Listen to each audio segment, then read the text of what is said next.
What does a criminal psychiatrist do when his criminally insane patients are replaced with the clinically heartbroken? No way, Dr. Knowles. I will not cover your patient. That means no more inmates, ex-convicts, and psychopaths. Broken Hearts Club? How do they turn off their libido just like that? Talk some sense into these two knuckleheads here. I'm certainly not the best looking. He deserved to die. I look like I just jumped out of a freaking Martin Scorsese film. I mean, I haven't faked so many orgasms in my life. What I want, Doctor, is a man. I'm tired of being pathetic. What's insane is thinking I can handle this without someone getting hurt. Do you still blame yourself for their death? I have to try and find another way to reach you. Sean. You better tell me the truth, Garcia. No more stuttering and no more lies. The truth. What matters most is the person we are right now. And the thanks is all to you, Doctor. The Love Doctor is listening. Those people really got to you, didn't they? The Broken Hearts Club, written and directed by Angelo Bell.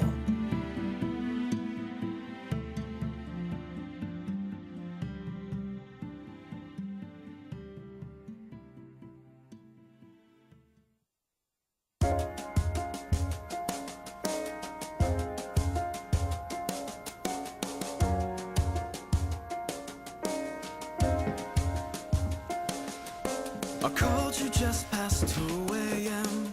Eastern Standard Time again. Nothing about my mood and view. I've wondered if you silence truth. No storms against your window pane. You five and change away. I'm lonely and you never call. My will is weak, it's not resolved.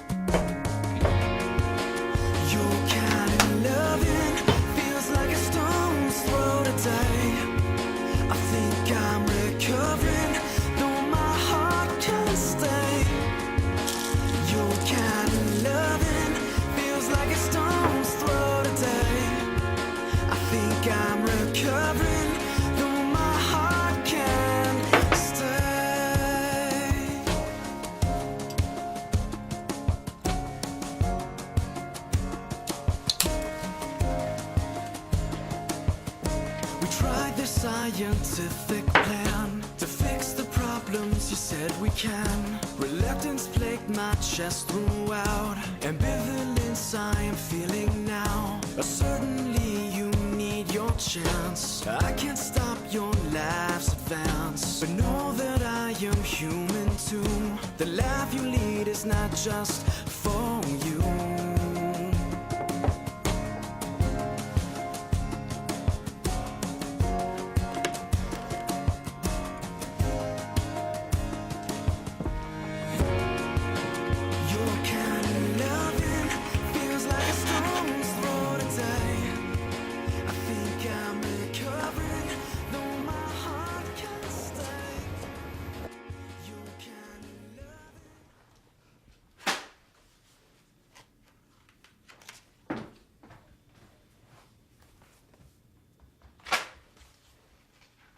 I just don't see the problem in finding out more about the position. It's unethical. I mean, the man just came in my office and offered me an administrative position in one of the highest and most revered and respected institutes in the country at a high six-figure salary. Oh yeah, how dare he? You know what I mean? I mean, it's like he knew Dr. Knowles was out of town. So he came in my office like a little vulture with fat wallet and paycheck and checkbook and wham. Gobbled me and my principals all up. Terrence, you know what? Hold that thought. Get the door.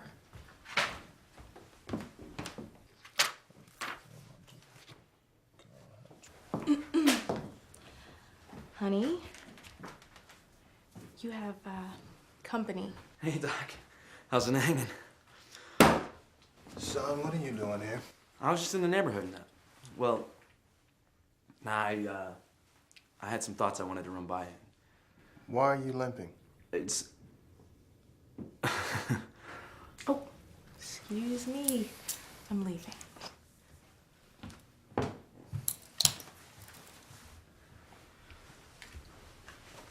I got another secret for you, Dad. Don't ever watch The Notebook when you're horny and lonely. I think I crippled myself for life this time. You'll be fine. Tell me about this new insight. It's fucked up, Doc. To be in the position I'm in, it's fucked up. How we've been stigmatized by society, you know? Anyway, I was in the tub soaking after, you know, and I admitted something to myself. I'm lonely. I'm fucking lonely, you know? And I mean, fuck all that shit people say about, you know, being happy with yourself and enjoying your own company, you know? Fuck that, okay? Sean.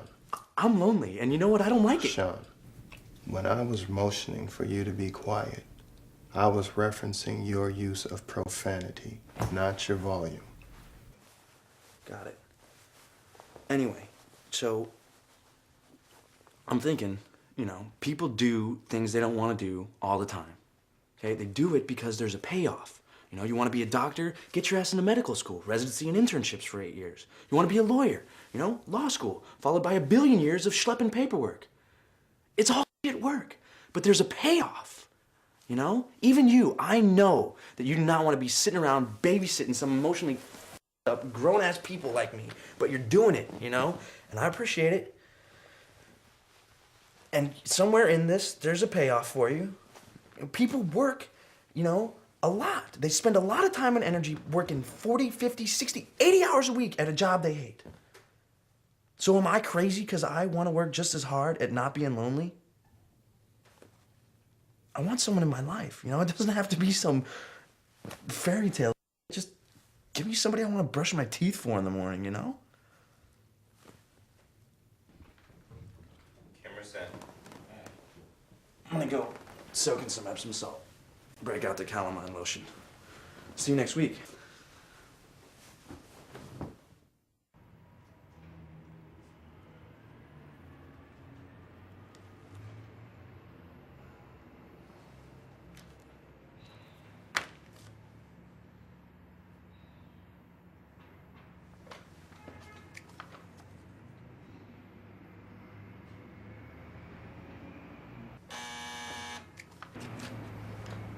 Yes, Margaret.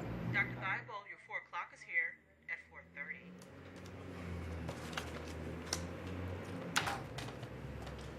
Send him in.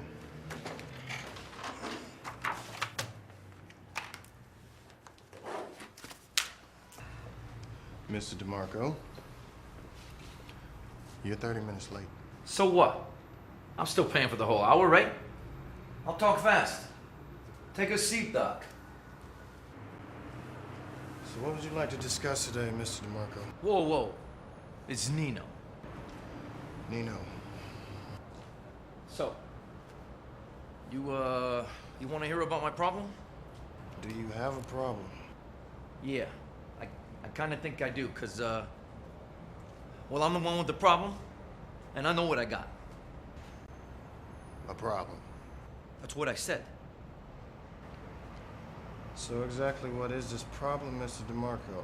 Nino. Nino. You're looking at it. I'm looking at what? I'm the problem.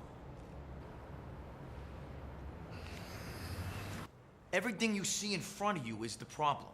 All 6'2" of me. I mean, look at me. I look like I just jumped out of a freaking Martin Scorsese film. I look in the mirror in the morning, and I swear to God, the next thing I'm gonna see is a gun fall out of my jacket. Hey, are you speaking of the way you dress? No, I'm talking about the way I am. Look at me. I mean, this is sickening. But it's me. It's me. I wear a leaded jacket when it's 80 degrees outside. My boots spit shine every day with honest-to-God spit. And the way I talk, this ain't no facade. This is me. I'm a Goomba, born and bred. But you know what it's got me here in LA? Huh? Zilch. Yeah. I got 10 pounds of spaghetti sauce in my freezer because I only know how to cook for 10. But you know how many plates I use? Do you? 1. Saying you want a makeover? When's the last time you had your hearing checked?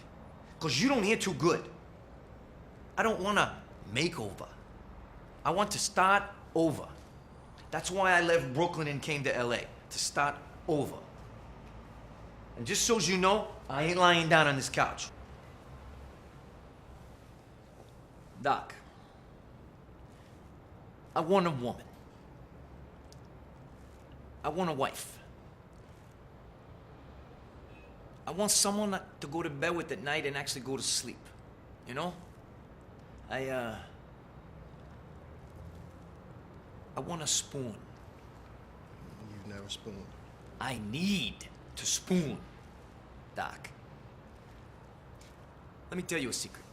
I'm gonna tell you a little something about Nino DeMarco in case you got it twisted and you think I'm some kind of wise guy with a 9mm in his back pocket and a shovel in his trunk. I can name the artist and century of 90% of the artwork at the Louvre.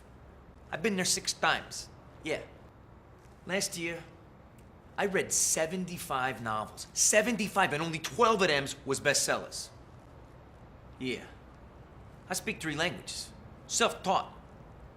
I can cook. I can clean. Hell, I like doing laundry. It calms me. Nino, you're losing me. I'm losing you? I'm losing you? Okay.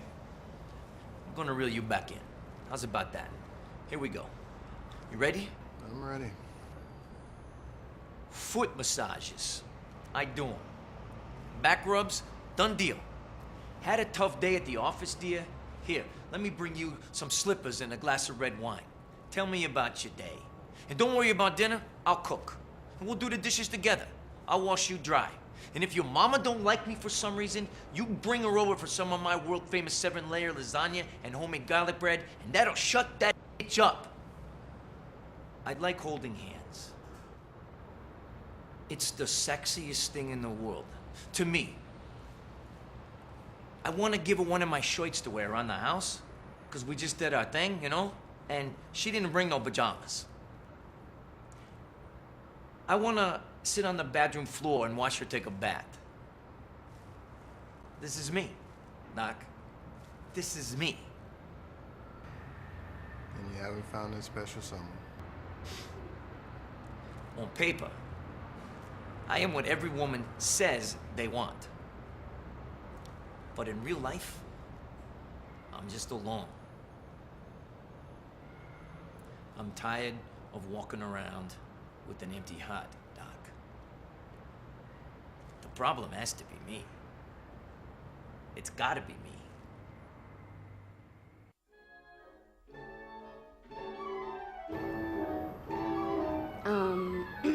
I'd like to take my time with this, if you don't mind.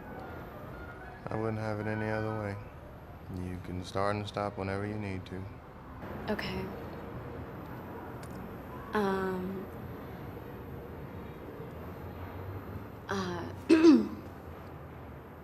Okay. You've heard of a 2-minute man, right? Like, there's nothing worse than a 2-minute man. How can a woman possibly get in only 2 minutes, right? I mean, I know there are extenuating circumstances. I'm not a total bitch. Like, I know that there are things that can cause a rapid drop in a man's cabin pressure, if you know what I mean. But still, 2 minutes is only 2 minutes. And anyway, okay, there is something worse than a 2-minute man. Yes, that is a man with a small penis who never ejaculates. Yeah, no, just imagine it. Your little boyfriend just humping and pumping and sweating, thinking he's doing something, only he's not doing a thing. Nothing. And to make it worse, he never comes. Never. I mean, I haven't faked so many orgasms in my life. Like, I am faking orgasms like there is no tomorrow. I am gasping, I am panting, I am screaming, I'm yelling. I am practically shattering glass in the next room, and he is still whipping me like a horny chihuahua, like a sewing machine, over and over.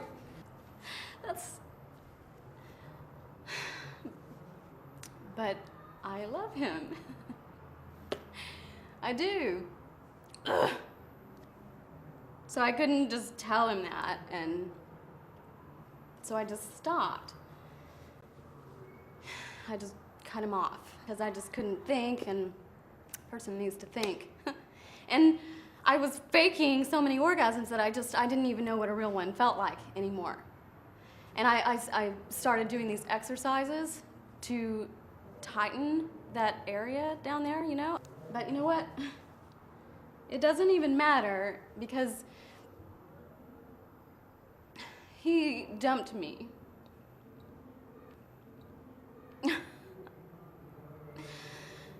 That dumped me.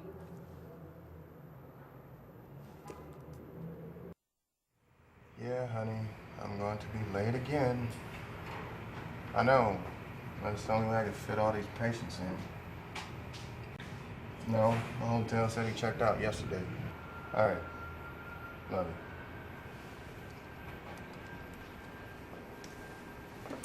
Who let you in here? Oh, sorry, I didn't mean to frighten you, Doctor. The receptionist just ran to the ladies' room. She said I should come right in. My name is Lacelli Webb. You come highly recommended, Doctor. Ms. Webb? My referrals are normally from defense lawyers and prosecutors. I'm sure you met Dr. Knowles. No, it says Dr. Terence N. Thibault. I'll get straight to the point, Doctor. I know that time is precious. I am a self-made woman. I'm worth millions, Doctor. Pounds, not dollars. I started a syndicated women's magazine in England, and my company's just set up shop here in Los Angeles. Yeah, what kind of magazine is it? That's really beside the point, Doctor. But seeing as you've asked, I will answer. It's called For Women by Women. Our mantra is to empower young women to take advantage of today's information and resources so that they can better themselves and the next legacy of women. Our rivals call us men haters, when in fact we're very much interested in the natural balance of male-female relationships. However, we know that we're not beholden to men, not even to have a child, and certainly not for any sexual stimulation, as there's an abundance of highly effective toys on the market. I get it. What can I do for you, Miss Webb? Well, therein lies the problem, Doctor. I have spent my entire life building my company on 2 continents. I am a champion of women's independence all over the world. I can play football, our football, better than most American men. I believe that it is my duty to prove a woman's place is anywhere and everywhere that she wants it to be. I am sure your resume is very impressive. I need a man, Doctor. In my business, I work closely with some of the most powerful and influential men on the planet. But underneath all that power and money, they're a bunch of crybaby, playboy. And I don't know what this preoccupation is with male sensitivity, but quite frankly, I despise it. If I wanted to be with someone who was in touch with their feminine side, I would sleep with another woman. What I want, Doctor, is a man. A real man. Basically, I want what men want. Okay, and what do you think men want? A chef in the kitchen, a sophisticated at social functions, and a whore in the bedroom. Doctor, I can hire the world's finest chefs. I can exchange witty banter with an Egyptian prince. I can make the Dalai Lama laugh at a dirty joke. What I really want is to be a whore in the bedroom for someone I love. Sorry, Doctor, did I offend you? No. No. And just finding it hard to imagine that you have a hard time finding a man. Yes. It's very flattering, Doctor. Finding the man isn't the problem. Finding the man I can fall in love with, that's the proverbial needle in the haystack. An acquaintance of mine has told me that you've done more for him in a few sessions than months of counseling with another doctor. I'd like to think it's not silly for me to want to share my good fortune with someone who just gives me butterflies. Hello? Nice. Is that a new patient of mine? Dr. Knowles, what are you doing here? You didn't think I was going to stay in Honolulu having tons of fun while my #1 guy plans to abandon ship, did you? I'm not abandoning ship. Oh, really? They tell you to name your price? Look, Thaddeus. Oh, whoa, whoa, Thaddeus. So it's first names now. No need to respect the boss. Out with the old, in with the new. Next thing I know, you're going to be getting divorced and running off to Hawaii to celebrate. Thaddeus. Doctor, I would like to discuss your patient for a moment. Terrence, come on. You don't want to deal with this emotional crap in Rexford? You deal with nothing but pampered pansies and crybabies. You want the meat and potatoes of psychosis. Mental illness. I am talking book material here. This state has been begging me to open an outpatient program. And with a fat grant, I can ante up your economic status to stratospheric levels. Wait. We're talking bona fide mental illness. 100% genuine. Just give me your word you will not take the job at Rexford. All I need is a firm handshake.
What does a criminal psychiatrist do when his criminally insane patients are replaced with